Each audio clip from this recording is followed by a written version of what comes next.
लगा दिया। अस्सलामु अलैकुम everyone, this is first class online after a long time. So dear students, इस वक्त हम पढ़ रहे हैं आईटीबी, और आईटीबी में हमने बहुत ही दबंग टॉपिक आज रखा है हमारी पहली क्लास के अंदर ही। ठीक है जी। और आज का जो हमारा टॉपिक है वो इंटरनेशनल ट्रेड से रिलेटेड है कि बैनुल अक़वामी तिजारत और इसका रोल। ठीक है जी, बैनुल अक़वामी तिजारत क्या है और उसका क्या रोल है। This is what we are going to discuss today in our class. ठीक है जी। देखें, दुनिया में जितने भी कंट्रीज हैं, not a single country is self sufficient in the world. दुनिया में एक भी कंट्री सेल्फ सफिशिएंट नहीं। हर कंट्री किसी न किसी दूसरे कंट्री से ना बेस करता है खरीदो फरोख्त के लिए या वल्ला अलग किसी भी चीज के लिए। Every country is based on another country. जैसा कि अमेरिका अमेरिका दुनिया में सुपर पावर है, लेकिन जब उसको तेल लेना होता है तो भाई सऊदीया के पास चला जाता है, क्योंकि वो अपना खुद ऑयल इतना प्रोड्यूस नहीं कर सकता, उसकी जमीन के नीचे इतना तेल नहीं है जिसके जरिए वो गुजारा कर सके। ठीक है। अच्छा, फिर रशिया है। रशिया भी सेकंड बड़ी पावर है और वो भी इसी तरह अरब कंट्रीज के आगे जाके झुक जाता तेल खरीदने के लिए। अच्छा, फिर जो अब अरब कंट्रीज हैं ये भी आराम से बेचते हैं तेल। क्यों? क्योंकि उनको पता है कि भाई हमारी सबसे बड़ी मार्केट यही है, हमें यहीं से पैसे ज्यादा मिलेंगे। अच्छा, तो ये बड़ा इंपॉर्टेंट टॉपिक भी है जो इस वक्त मैं आपसे डिस्कस कर रहा हूँ। तो इस टॉपिक में हम पढ़ क्या रहे हैं? International trade agreements are important. International trade agreements are important in the international trade. Give some examples of such agreements. ये जो इंटरनेशनल ट्रेड एग्रीमेंट्स होते हैं ना, ये बड़े इंपॉर्टेंट होते हैं। तो जरा इसकी एग्जांपल हमसे मांगी गई है इस सवाल में। ये सवाल पास पेपर्स का सवाल है। ठीक है जी। और ये उठाने का मकसद ये भी था, आज के थोड़ा इरादा था मेरा कुछ आप लोगों से डिस्कस करूं कि इसकी अहमियत क्या है और ये किस तरीके से इस तरह के एग्रीमेंट्स हमारी जिंदगी में हमारे काम आते हैं। ठीक है, ओके। ट्रेड एग्रीमेंट्स क्या होते हैं? Although most of the countries have put different types of embargoes imports, they are compelled by various factors coming closer to each other, trying to better their business relations and gradually opening their borders for trade. यानी देखें, इंसान के जाती अना ego अपनी तरफ होती है। ठीक है जी। I hope so it would be definitely it would be available in notes, definitely it will be available. ठीक है जी। तो देखें, इंसान की जाती अना जो होती है वो हो सकता है हमें कहे कि नहीं भाई हम फलां से बात नहीं करेंगे, फलां से बात नहीं करेंगे, लेकिन एक चीज जो हमें आपस में जोड़ देती है वो होता है हमारे एक दूसरे से फायदा। वो हमें एक दूसरे से जोड़ देता है। ठीक है जी। मिसाल के तौर पर किसी को जो है ना, मुझे अगर एक इदारा पसंद नहीं है लेकिन मैं वहां पर जॉब कर रहा हूँ क्योंकि मेरी मजबूरी है, क्योंकि मेरी वहीं पर जॉब लगी हुई है, मुझे वहां से पढ़ाने के पैसे मिल रहे हैं या मुझे वहां पर काम करने के पैसे मिल रहे हैं, तो क्योंकि मुझे वहां से पैसे मिल रहे हैं मैं वो इदारा छोड़कर कहीं और नहीं जा सकता। ठीक है। अच्छा, इस तरह there so many other examples are there, बहुत सारी ऐसी मजीद मिसालें भी मौजूद हैं। अच्छा, अब आगे बढ़ाते हुए अपनी बात को, तो दुनिया के अंदर कंट्रीज एक दूसरे से जो तिजारत करते हैं उसकी वजह भी यही होती है, जैसा कि मैंने आपको बताया। अच्छा, अब ये ट्रेड एग्रीमेंट की एक हेडिंग है, इसमें सिर्फ फर्स्ट पैराग्राफ करना होगा, दूसरा पैराग्राफ नहीं करना होगा इसमें। अच्छा, अब इसमें देखें ये एग्जांपल्स में जो बहुत सारे ये ब्लॉक्स बने हुए हैं पूरी दुनिया के अंदर, उन ब्लॉक्स को मैं डिस्कस करूंगा। तो बिल्कुल ही 100% रियलिटी पे फिक्शन नहीं है, कोई ख्याली पुलाव नहीं बता रहा आपको। मैं वही उन्हीं ब्लॉग्स की बारे बता रहा हूँ कि आपको पढ़ने से बड़ी आपकी नॉलेज बढ़ेगी कि दुनिया में जो तिजारत हो रही है उसकी रिदम क्या है, किस तरीके से दुनिया में तिजारत होती है, खरीदो फरोख्त किस तरह होती है। देखें जी, रीजनल ट्रेडिंग बॉर्डर्स, पूरी दुनिया रीजन्स के हिसाब से डिवाइड हुई हुई है। आपस में हमारे टाइज हैं, हम किससे ट्रेड करेंगे, कौन किससे ट्रेड करेगा ना, ये पहले से डिसाइडेड हुआ है। आप जरा देखिए, as discussed above Trading blocs are frequently coming into existence among neighboring trading or friendly countries. Some more of them are as follows. Number one, EU, European union. ठीक है जी। अब ये यूरोपियन यूनियन जो है, ये एक बहुत बड़ा ग्रुप है। इस ग्रुप के अंदर तकरीबन 20 से 24 के दरमियान मुल्क है।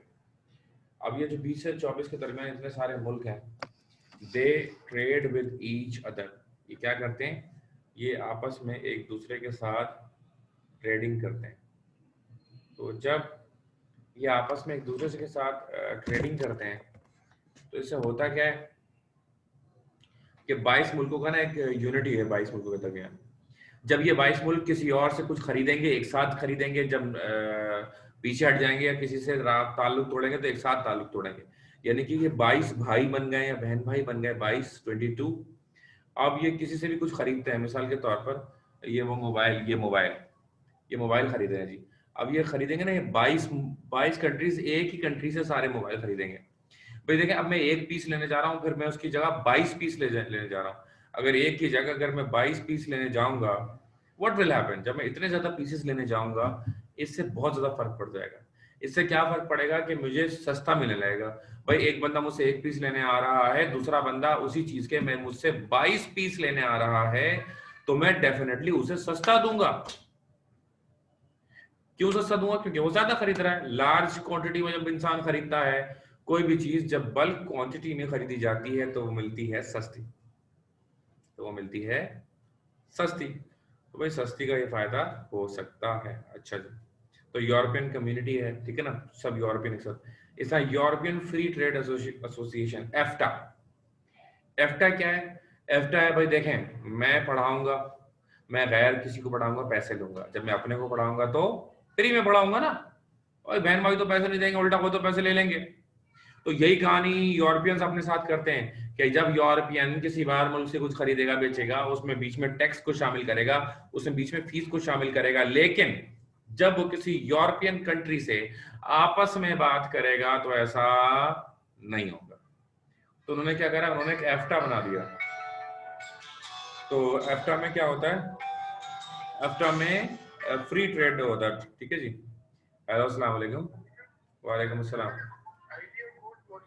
बेटा आप मुझे व्हाट्सएप पर मैसेज करें तो मैं आपको देता हूँ, ठीक है जी। आपकी क्लास 8:30 बजे शुरू होगी, ठीक है? हाँ, यही वाला नंबर, ठीक है। ओके ओके, अपना नाम वाम भी लिखना, सिर्फ क्वेश्चन मार्क बहुत आते हैं मेरे पास, नाम भी लिख देना, ठीक है। Okay okay.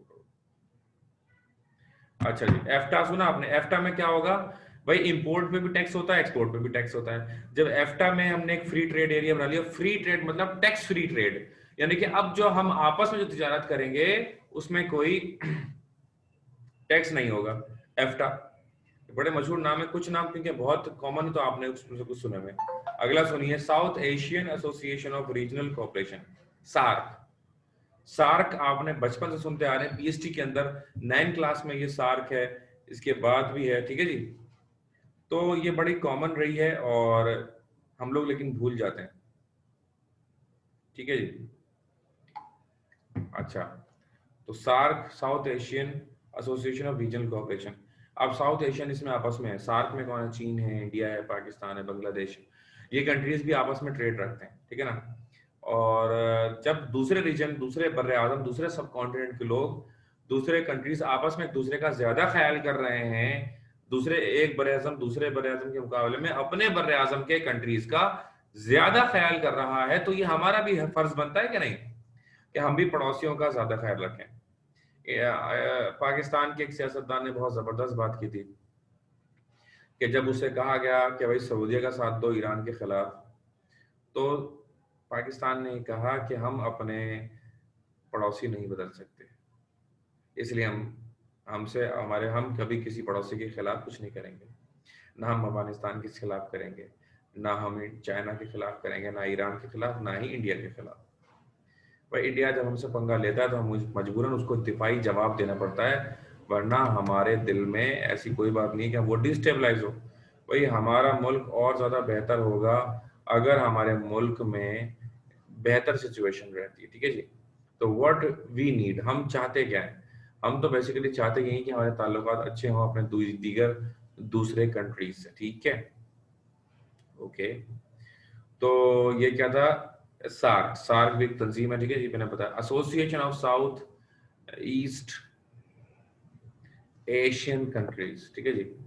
अब हम बात करेंगे साउथ ईस्ट एशियन कंट्रीज की। South east Asian countries, association of south east Asian countries, Asian. अब ये एशियन में हम ही लोग आते हैं, यहाँ से बांग्लादेश तक अगेन ये भी एक एसोसिएशन बनी हुई है, इसके अलग पर्पसेस हैं। अगेन वो तिजारत के लिए बनी है, उसमें टैक्सेस में हम रिबेट देते हैं, टैक्सेस में हम डिस्काउंट देते हैं कि भाई हफ्ते को कारोबार टैक्स फ्री होगा। जिस दिन कारोबार कम हो रहा था उस दिन हम ये फ्री का लगा देते हैं, तो उस दिन भी कारोबार ज्यादा होना शुरू हो जाता है। अगला है नाफ्टा। नाफ्टा भी एक बहुत बड़ा एग्रीमेंट है और बहुत ज्यादा दुनिया में इस्तेमाल होने वाला है अमेरिकन में। जाहिर है कि जिसके पास पैसा ज्यादा होगा वो खरीदारी भी ज्यादा करेगा, तो इनके पास माल बहुत है, इनके पास पैसा बहुत है। क्योंकि इनके पास पैसा ज्यादा होता है तो फिर ये अल्लाह भला करे तिजारत भी ज्यादा करते हैं। तो association of south east Asian nations है, oil producing and exporting countries, OPEC. OPEC, oil producing and exporting countries, OPEC इसका नाम है, ठीक है जी। अब ओपेक में क्या होता है कि जितने भी हमारे साउथ एशिया में ऑयल प्रोड्यूसिंग कंट्रीज, ये ओपेक उन्होंने बनाया हुआ है, अरब कंट्रीज हैं इसके अंदर।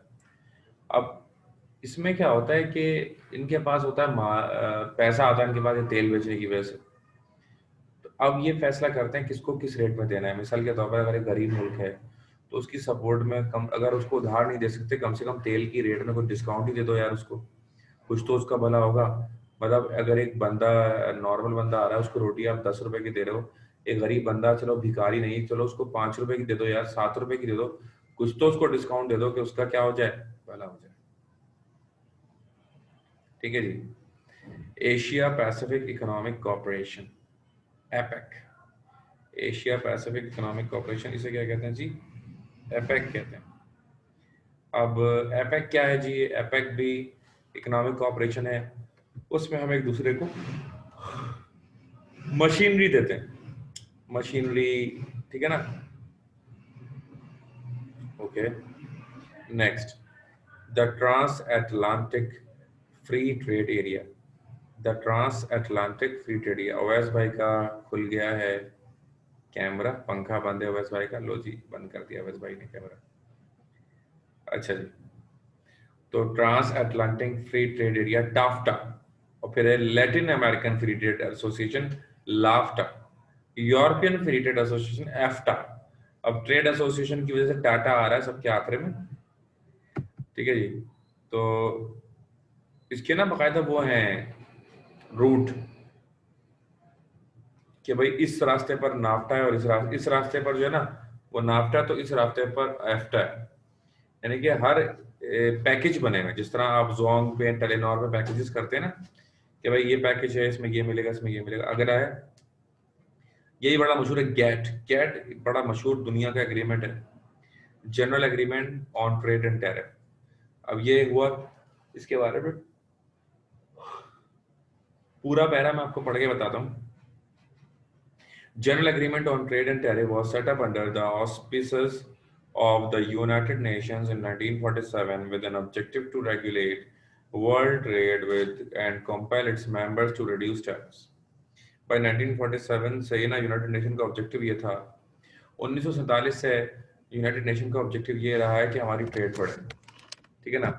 अब हमारी ट्रेड बढ़ाने के लिए हमें क्या करना होगा, हमारी ट्रेड सिर्फ जब ही बढ़ेगी जब हमारे पास टैरिफ्स कम होंगे। देखें, जिस चीज की आप चाहते हैं कि फ्लो बढ़े, जिस चीज में भी आप फ्लो बढ़ाना चाहते हैं, ठीक है ना, जिस चीज में भी आप फ्लो बढ़ाना चाहते हैं, आपको क्या करना होगा, आपको फ्लो बढ़ाने के लिए उसका रेट कम करना होगा।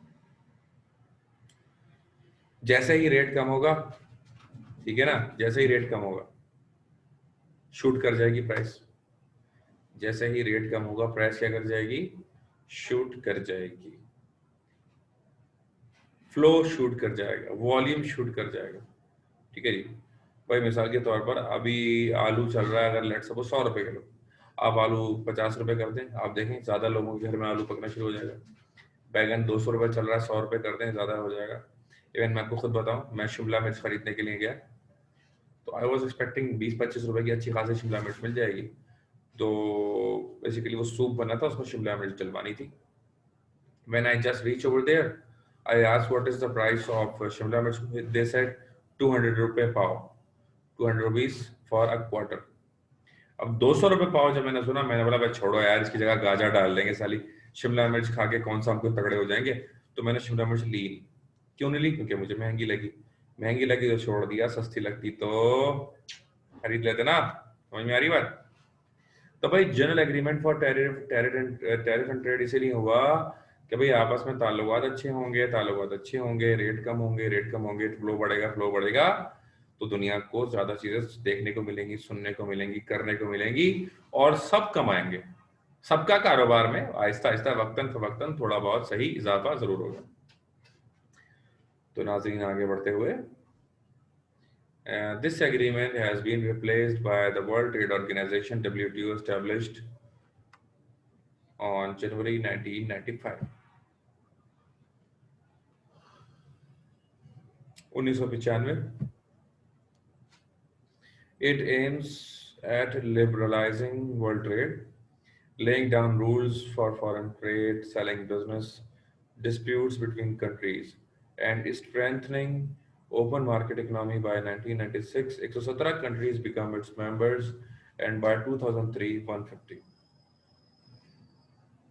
ठीक है जी। तो इसमें क्या बताया गया कि 117 कंट्रीज इसके मेंबर हैं वर्ल्ड ट्रेड ऑर्गेनाइजेशन के, और 1996 में थे, और 2003 में 150 हो गए, और आज तकरीबन 200 कंट्रीज इसके मेंबर्स हैं। ठीक है ना। अब ये क्या करता है? ये बेसिकली एक अच्छा रूट आपको देता है, एक अच्छा प्लेटफॉर्म देता है, जिसके जरिए आप अपनी तिजारत को बढ़ा सकते हैं।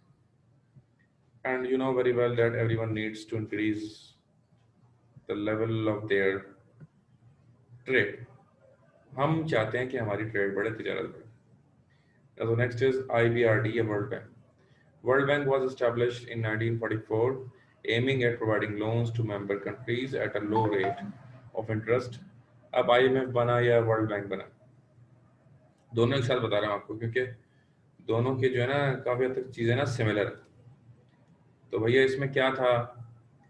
इसमें बेसिकली ये था कि कुछ कंट्रीज ऐसे होते हैं जिनकी हालत बहुत ज्यादा खराब हो जाती है, गवर्नमेंट ऑफिसर्स को पैसे देने के लिए होते नहीं है, फिर वो काम करना छोड़ देते हैं, क्योंकि वो बोलते हैं हमारे माँ बाप ने बीवी बच्चों को खिलाएं कहाँ से, अगर हमारे औलाद का पेट नहीं पल रहा तो हम बाकियों का तो हमने ठेका नहीं लिया होना, वो ये कहते हैं।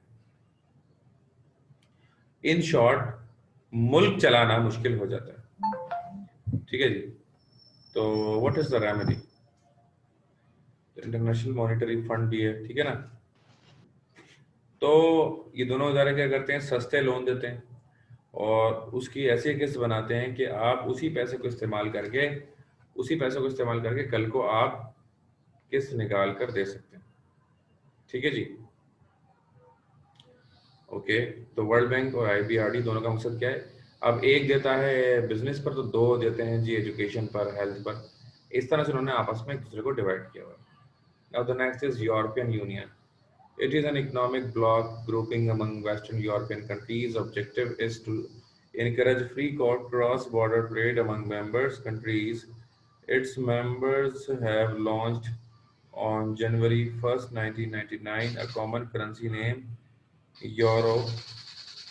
This currency is jointly owned by 11 European countries, but include Germany, France, Italy, Luxembourg, Ireland, Portugal, Belgium, Austria, Finland, Netherlands, and Greece. The currency managed by European Central Bank (ECB). एक यूरोपियन सेंट्रल बैंक है, उसने क्या किया, ये जो countries के मैंने नाम आपके सामने लिखे हुए हैं, इन कंट्रीज के अंदर जो लेवल ऑफ यूनिटी है, इन कंट्रीज के अंदर जो लेवल ऑफ यूनिटी है, उसका अंदाजा इस बात से लगा लीजिए कि इन्होंने अपनी करेंसी भी सेम कर ली। मतलब कितनी बड़ी बात है कि ये वो कंट्रीज हैं जिनकी करेंसी भी सेम होती है। There is no difference in currency. मतलब अगर हमारे किसी भी मुल्क से बहुत अच्छे ताल्लुकात हैं, हमारे सऊदीया से ताल्लुकात अच्छे हैं, हमारे अमेरिका से हैं, चाइना से, तो चाइना के तो हम गोद में पल रहे हैं, तो इतने ताल्लुकात अच्छे होने के बावजूद आज तक ऐसा नहीं हुआ कि हमने ये सोचा भी हो कि हमारी करेंसी एक होगी। लेकिन ये वो कंट्रीज हैं कि जिनकी करेंसी क्या है, जिनकी करेंसी सेम है। ठीक है जी।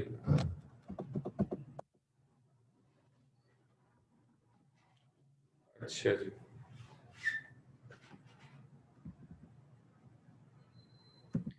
Obstacles and constraints in international trade. International trade faces a lot of hurdles discussed as under. Number one, trade restrictions. Trading nations tend to impose restrictions, partial or complete, on import to safeguard their local industries. If, however, imports are allowed, they impose heavy custom duties to discourage the import to make them costlier than local goods. अच्छा जी, अब हम ये क्या शुरू कर रहे हैं? हम एक नया सवाल शुरू कर रहे हैं। सवाल क्या? Discuss the various difficulties in the way of foreign trade. अब हम आपको ये बताएंगे कि बैनुल अक़वामी तिजारत में किन मसाइल का सामना करना पड़ता है। असल में देखिए, मसाइल बहुत सारे ना सेल्फ क्रिएटेड होते हैं। बहुत सारे मसाइल ऐसे होते हैं जो इंसान खुद क्रिएट करता है। बेसिकली वो मसाइल एग्जिस्ट नहीं करते, बल्कि इंसान ने उन मसाइल को बाकायदा तौर पर क्रिएट किया हुआ होता है। ठीक है जी। So right now we will discuss those issues कि जो हमारे दीगर लोगों ने हमारे लिए क्रिएट किए हैं। अभी मैं पाकिस्तान से आपको रिसेंट मिसाल दूंगा। पाकिस्तान के अंदर क्या हुआ देखें। मीरा नाम की गाड़ी है, बहुत कॉमन है, आप सबने सुनी भी होगी। मीरा है, एक्वा है, दीगर बहुत सारी गाड़ियां। तो ये जो गाड़ियां हैं बेसिकली, ये गाड़ियां बाहर से हैं, जापानीज गाड़ियां हैं सारी, बाहर से हैं। अब जब ये बाहर से आ रही थी ना, तो एक अच्छा बिजनेस लोगों का चल रहा था। बाहर से गाड़ियां खरीदी बेची, खरीदी बेची, खरीदी बेची। Then what happened? गुजरा।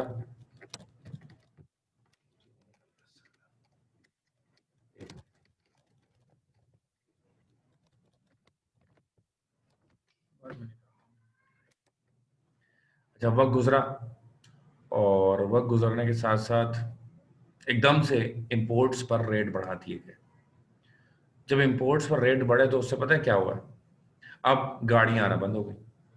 अब गाड़ियां नहीं होती। ठीक है जी।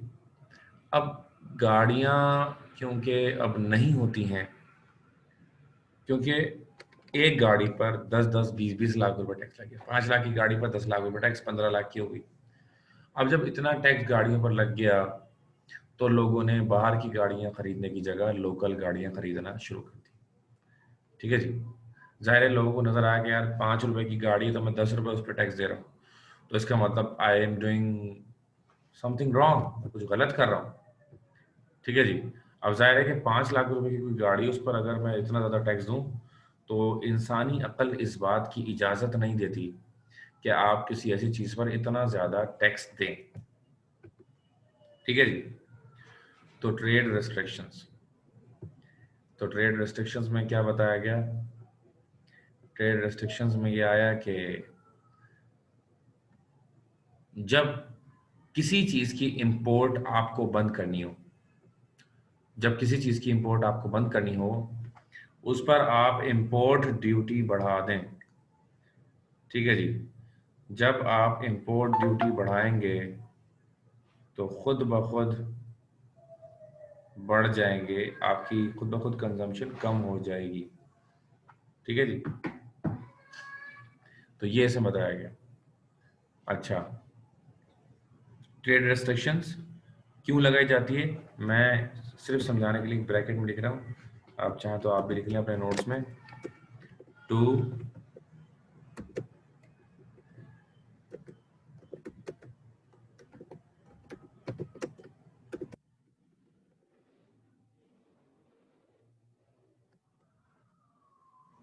टू रिड्यूस इंपोर्ट्स, सही है जी, टू रिड्यूस इंपोर्ट्स। इंपोर्ट्स को रिड्यूस करने के लिए ट्रेड रिस्ट्रिक्शंस लगाई जाती हैं। कोई मुल्क ये नहीं चाहता कि उसकी इंपोर्ट्स ज्यादा, हम भी नहीं चाहते थे, पाकिस्तान भी नहीं चाहता था कि हमारी इंपोर्ट ज्यादा हो। तो हमने क्या किया, हमने इंपोर्ट्स पर कमी कर दी, या इंपोर्ट्स पे हमने पाबंदी लगा दी। ठीक है जी। अच्छा, नंबर 2, डिफरेंस इन लैंग्वेज। अगला मसला जो हम पढ़ रहे हैं, बैनुल अक़वामी तिजारत में के मसाइल। दूसरा मसला क्या है, डिफरेंस इन लैंग्वेज। हमारी लैंग्वेज क्या है, हमारी लैंग्वेज उर्दू है, हमारी लैंग्वेज इंग्लिश है, हमारी लैंग्वेज सिंधी, पंजाबी, बलोची, सराइकी वगैरह वगैरह, बहुत सारी हमारी लोकल ज़बान है। मेन लैंग्वेजेस हमारी दो हैं, उर्दू और इंग्लिश। अब एक बंदा जिसको ना उर्दू आती है ना इंग्लिश आती है, ना how will you deal with that person, आप उसके साथ कैसे डील करेंगे? तो यहाँ पर आपके एक इशू आकर क्रिएट हो जाता है। ठीक है जी। तो शायद मैं आप लोगों को बता चुका हूँ कि जब मैं सऊदी अरब गया था तो मुझे उर्दू और इंग्लिश आती थी। मैंने बोला इंग्लिश बोलूंगा, समझ में आ जाएगी वहाँ के लोगों को ना। वहाँ गया तो उनको सिर्फ अरबी आती थी। एक रूम मुझे ढूंढना था कि रूम नंबर कहाँ है।